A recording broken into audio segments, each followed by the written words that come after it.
Hello. Welcome to science पाठशाला।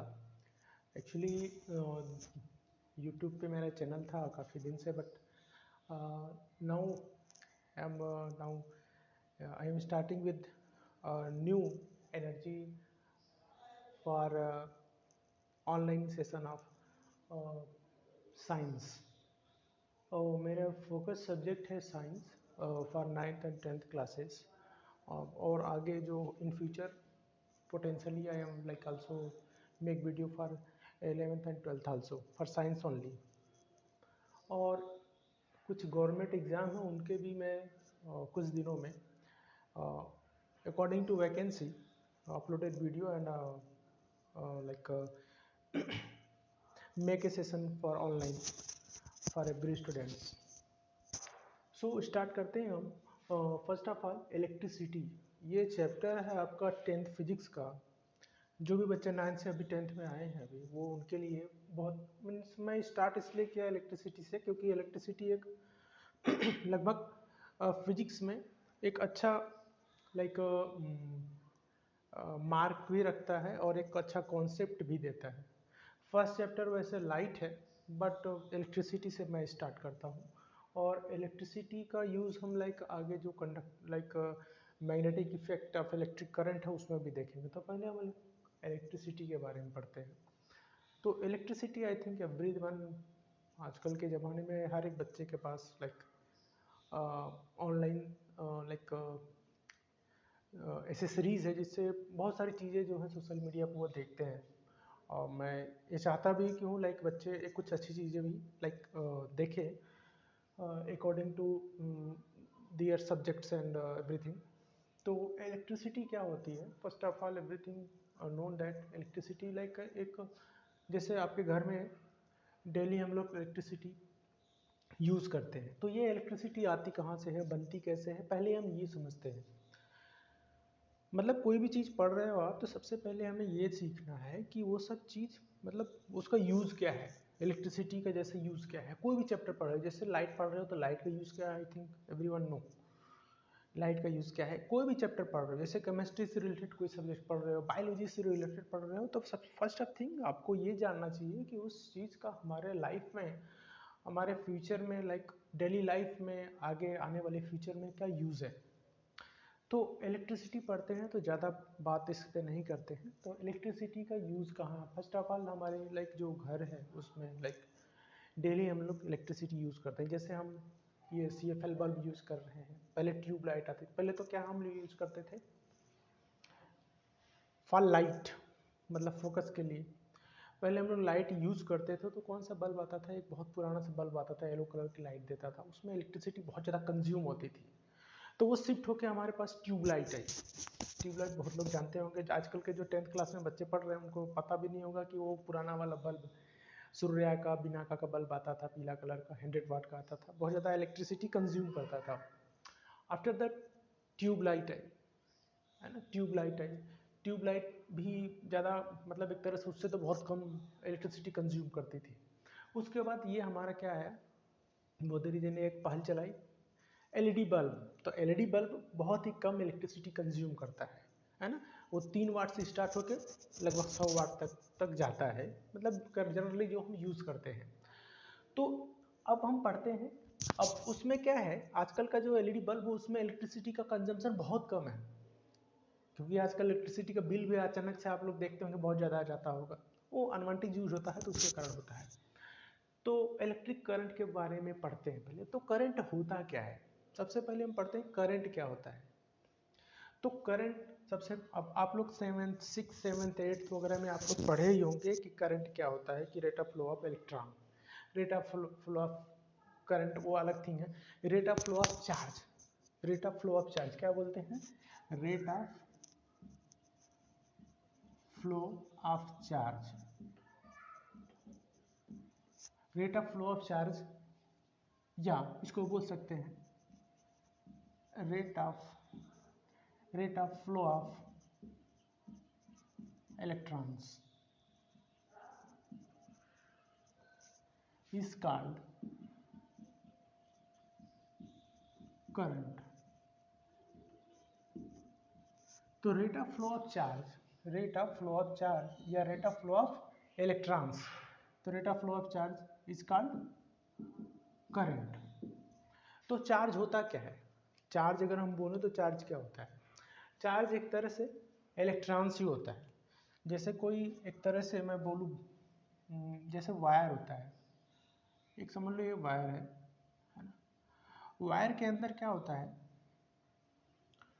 Wire के अंदर इलेक्ट्रॉन्स होता है ना, इलेक्ट्रॉन्स होता है। तो इलेक्ट्रॉन का जो फ्लो होता है उसी के कारण क्या होता है, करंट का फ्लो होता है। अगर इलेक्ट्रॉन का फ्लो ही नहीं होगा तो करंट का भी फ्लो नहीं होगा।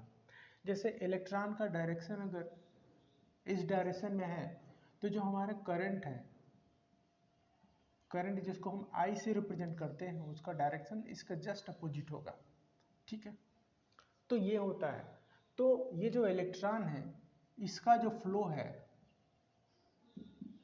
इसके फ्लो का जो डायरेक्शन है उसके अपोजिट डायरेक्शन किसका होगा, करंट का,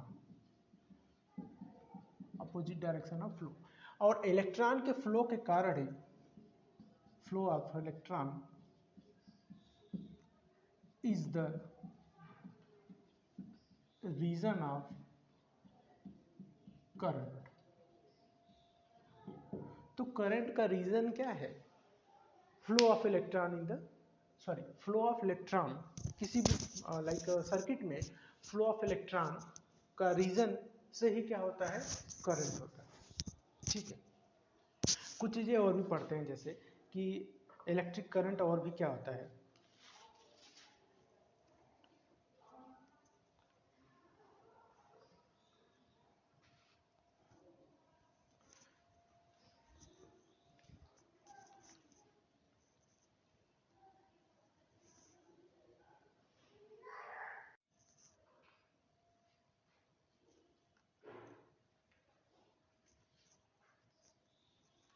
तो अभी हम जो मैं पढ़ा रहा था कि करंट क्या होता है, इलेक्ट्रिक करंट क्या होता है, तो उसमें मैं बताया था आप लोग को कि जो करंट का रीजन होता है, जाहिर सी बात है वो चार्ज के फ्लो के कारण होता है। और वो चार्ज क्या होता है, एक्चुअली में इलेक्ट्रॉन होता है, इलेक्ट्रॉन। ठीक है, और जैसे कोई एक कोई एक मीडियम है, मीडियम मान लो, करंट फ्लो किस में होता है, आप आई थिंक आप लोग को पता होगा है ना, कि करंट हमेशा फ्लो होता है किसके, मेटल में। करंट फ्लो किस में होता है, जो क्लोज पाथ हो और वो क्या हो, या तो मेटल हो या तो एक सर्टेन टर्म एंड कंडीशन में सेमीकंडक्टर हो, सेमीकंडक्टर। अब वो सेमीकंडक्टर क्या है वो आगे पढ़ेंगे, देखेंगे कभी, आपको 11th और 12th में मिलेगा। तो करंट फ्लो किस में होता है, मेटल में और सेमीकंडक्टर में। और सेमीकंडक्टर में कब होता है, जब वो मेटल की तरह वर्क करता है एक सर्टेन लाइक वोल्टेज पे और एक सर्टेन टेम्परेचर पे। ठीक है, सेमीकंडक्टर जैसे क्या होता है आप लोग को बता दूं मैं, ये होता है आपका सिलिकॉन एंड जर्मेनियम। आप लोग के पीरियडिक टेबल में भी मिल जाएगा, कुछ ना कुछ मिलेगा। ऐसा मैं कोई भी चीज़ नहीं पढ़ाऊंगा जो आप लोग के चैप्टर से ना हो। ठीक है, तो जैसे एक ये लाइक एक वायर है जिसमें इलेक्ट्रॉन का फ्लो हो रहा है, direction of electron is this, तो direction of current is opposite direction of your electron flowing.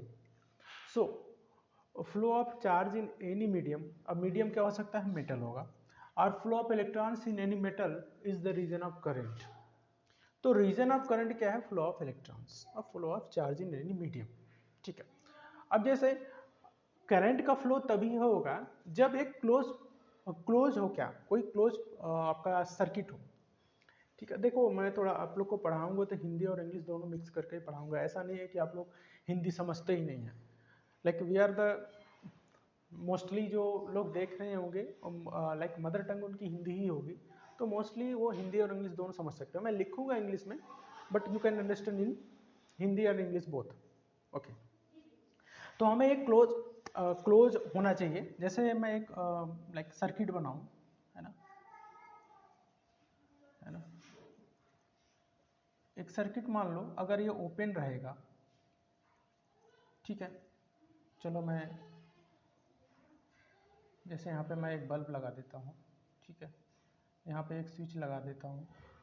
ठीक है, अभी मैं ऐसे ही रफली बता रहा हूँ आप लोग को, ठीक है। यहाँ पे एक बैटरी कनेक्ट कर देता हूँ, ठीक है,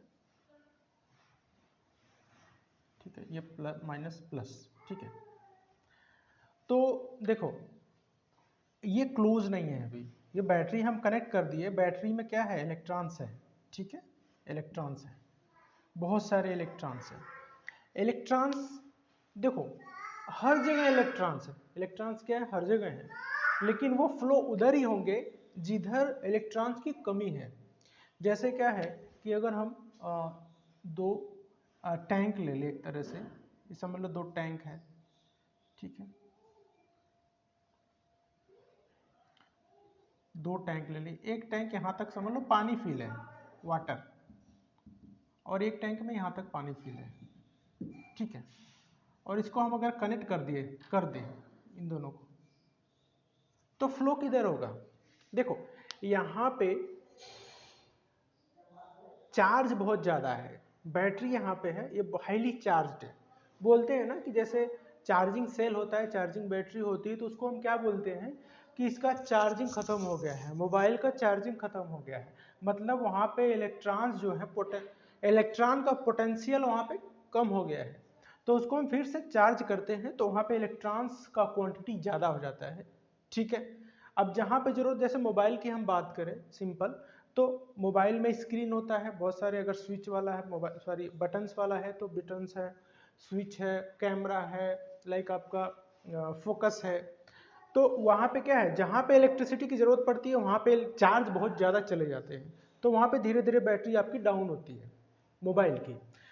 तो कुछ टाइम बाद क्या होता है, फिर से चार्जिंग डाउन हो जाता है, तो फिर हम चार्ज करते हैं तो वहाँ पे चार्जर फिर ज़्यादा हो जाता है। तो इसी तरह से क्या होता है, चार्ज का भी फ्लो पानी की तरह ही होता है। ये अगर दो टैंक है वाटर का, है ना, टैंक 1 टैंक 2 है, इसी तरह से अगर मान लो ये इलेक्ट्रॉन ही है, तो इलेक्ट्रॉन का फ्लो भी इसी तरह से होता है।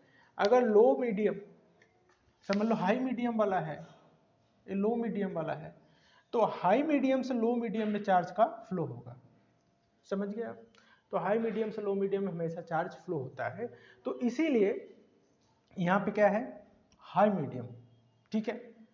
यहाँ पे क्या है, बैटरी के पास हाई मीडियम लाइक चार्ज है, तो यहाँ से इलेक्ट्रिसिटी, इलेक्ट्रॉन फ्लो होगा एक तरह से, ठीक है, इलेक्ट्रॉन का फ्लो होगा।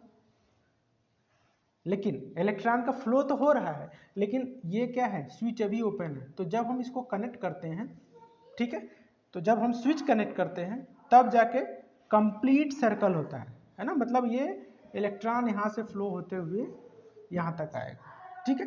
तो जब कंप्लीट एक सर्कल में, मतलब एक कंप्लीट क्लोज पाथ में इलेक्ट्रॉन लाइक मूव करेगा, तब जाके वो करंट का फ्लो होगा, लाइक चार्ज का फ्लो कंप्लीट होगा, तब जाके करंट जनरेट होगा, और उससे क्या होगा, ये जो आपका लाइट है एलईडी, ये क्या होगा, ग्लो होगा, ठीक है, due to complete path, right. तो ये होगा आपका करंट। तो अगर कोई पूछे कि स्विच का काम क्या होता है, स्विच है तो स्विच का काम क्या होता है, तो स्विच क्या होता है, this is a like it is a connecting thing between like charge and source. मतलब एक तरह से मैं आपको अगर सिंपली बता दूं तो आपका स्विच का काम क्या होता है, switch glow when makes a conducting link between cell and bulb. तो एक तरह से क्या है, switch make a conducting link between bulb and cell, ठीक है। तो स्विच क्या होता है, ये कंडक्टिंग लिंक होता है, एक ब्रिज की तरह काम करता है बिटवीन बल्ब एंड सेल। तो स्विच का काम मोस्टली ये होता है, ठीक है। आगे पढ़ते हैं, ठीक है। नेक्स्ट जो होगा थोड़ा सा उसको और तेजी से हम लोग पढ़ लेंगे, इसको मैं बहुत ही लाइक एक्सप्लेनेशन के साथ, आप अगर आईसीएससी बोर्ड से भी हैं तो आप ये ज्वाइन कर सकते हैं, ठीक है। तो इसमें क्या होगा, आपका सीबीएसई और आईसीएससी दोनों ही कवर हो जाएगा, तो नो टेंशन अबाउट दैट कि मैं दोनों ही पढ़ा सकता हूँ आप लोग को, ठीक है।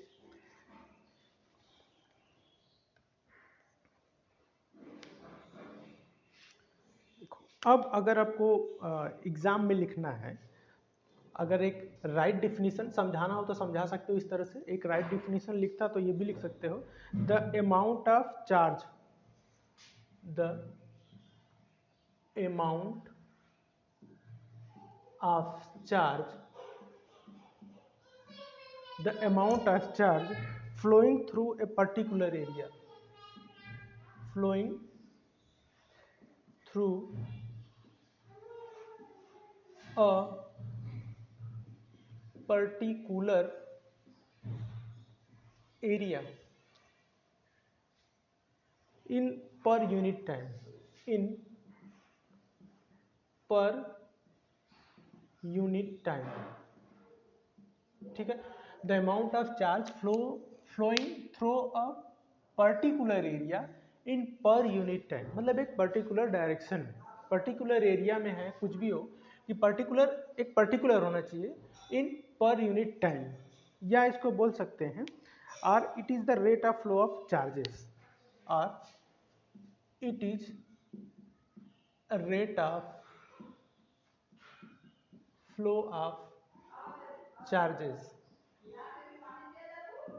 आप इतना हल्के मत लेना कि करंट का एक ही चीज़ कितनी बार समझा रहा हूँ, भले 20 मिनट लग रहा है, लेकिन ये चैप्टर का क्या हो, बेसिक होता है। तो बेसिक चीज़ जैसे इलेक्ट्रिक करंट है तो हमें पहले करंट को ही समझना चाहिए, इसके ऊपर बहुत बड़े बड़े क्वेश्चंस आते हैं, है ना। पहले डिफिनीशन सही से नहीं पता रहेगा तो आप क्वेश्चन भी नहीं कर पाओगे, ठीक है। तो आजकल एनसीईआरटी पढ़ाना भी बहुत बड़ी बात है ना। देखो अगर हम क्या करें, अगर हम सोचें कि इफ नेट चार्ज अगर हम लें Q, जैसे हम लोग एक बनाए थे ना कि मान लो बल्ब है, ये स्विच है और एक बैटरी से हम इसको जोड़ दिए, है ना, ठीक है। अभी ग्लो नहीं हो रहा है, ठीक है, माइनस प्लस। मान लो यहाँ पे चार्ज क्या है, Q है, और यहाँ पे करंट क्या हो रहा है, फ्लो I, ठीक है, करंट I फ्लो हो रहा है, बैटरी है यहाँ पे, टोटल चार्ज यहाँ पे Q है, करंट I फ्लो हो रहा है, ये आपका बल्ब है ना। इसको भी वर्क डन के बारे में मैं सब समझाऊंगा आपको, ठीक है। और कितने टाइम तक फ्लो हो रहा है, अगर यहाँ पे टाइम मान लें कि हम टाइम t तक फ्लो हो रहा है, तो करंट का हम फार्मूला निकालेंगे, ठीक है। If net charge Q flow across any cross section if conductor in time t, cross section area क्या होता है, देखो ये जो वायर है ना, ये जो वायर में लगाया हूँ यहाँ पे, क्रॉस सेक्शन एरिया क्या होता है, ये एक तरह से विड्थ होता है, वायर का क्या विड्थ है, इसको क्या बोलते हैं, cross section area.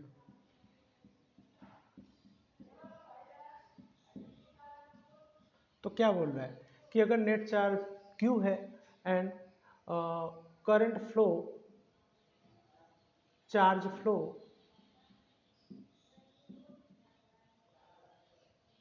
Through wire in time t time तक फ्लो हुआ है, t टाइम तक, and current and then current I, current क्या है I, t टाइम तक फ्लो हुआ है, चार्ज, टोटल चार्ज क्या है आपका Q है, तो करंट I बराबर क्या होता है, Q/T। तो ये करंट का फार्मूला एक तरह से मैं बताया था, it is rate of flow of charge, इसको आगे लगा सकते हैं इन पर यूनिट टाइम, इन पर यूनिट टाइम। आगे मैं क्वेश्चंस कराऊंगा आप लोग को, पूरे चैप्टर में पढ़ाऊंगा, आगे मैं जब क्वेश्चंस कराऊंगा तो आपको समझ में आएगा कि इसका कितना यूज है ना। तो ये क्या है, ऊपर चार्ज है और नीचे टाइम t है, ये क्या है, करंट है। तो करंट का अगर हम बात करें तो current equal to I equal to total charge flow per unit time, Q क्या है? Charge flow, charge flow. और टी क्या है? टाइम या per unit time. Charge flow in per unit time is called current. ठीक है, तो ये इसका हो गया फॉर्मूला एक तरह से। ठीक है, तो इसका अगर हम बात करें एस आई यूनिट क्या होगा, है ना। क्यू का तो आपको पता ही है, क्यू का वैल्यू क्या होता है 1.6 इंटू 10⁻⁻19 कूलम, है ना। एक्चुअली ये चार्ज होता है किसके ऊपर? इलेक्ट्रॉन के ऊपर। ठीक है, पर यूनिट टाइम चार्ज फ्लो, ये हो गया करंट आपका। ठीक है, और करंट का आपका क्या होता है? एस आई यूनिट क्या होता है, इससे हम निकाल सकते हैं। एस आई यूनिट क्या होता है? एम्पियर। अगर इस तरह से निकाले तो I इक्वल टू क्यू मतलब कूलम, T मतलब सेकेंड टाइम। भाई ये चार्ज है, तो चार्ज को का यूनिट क्या होता है? SI यूनिट कूलम होता है, और टाइम का सेकेंड होता है। तो यही second coulomb per second equal to होता है एम्पियर। तो ये इसका यूनिट हो गया और ये इसका फार्मूला हो गया। ठीक है, तो अभी हम लोग क्या करते हैं, यहाँ तक पढ़ते हैं, और इसको एक तरह से और है, इसको रिप्रेजेंट किससे करते हैं? ए से। ठीक है, आगे इलेक्ट्रिक करंट के बारे में हम लोग और पढ़ेंगे, बट अभी यहीं तक रहने देते हैं। आगे इसके ऊपर क्वेश्चन करेंगे। अभी जितना पढ़ा है आप उतना एक बार देखिएगा। जस्ट मैं आज स्टार्ट किया हूँ, तो थोड़ा सा मैं उस एनर्जी से नहीं पढ़ा पाया हूँगा, बट इन नेक्स्ट क्लासेस मैं और अच्छा करने की कोशिश करूँगा। तो और अभी यहाँ तक आप लोग को मैं आज रहने देता हूँ। नेक्स्ट लेसन जो हो, मतलब नेक्स्ट सेशन जो होगा, उसमें मैं थोड़ा सा और एलोबरेट करूँगा और अच्छे से समझाऊँगा। ठीक है, आज के लिए थैंक यू।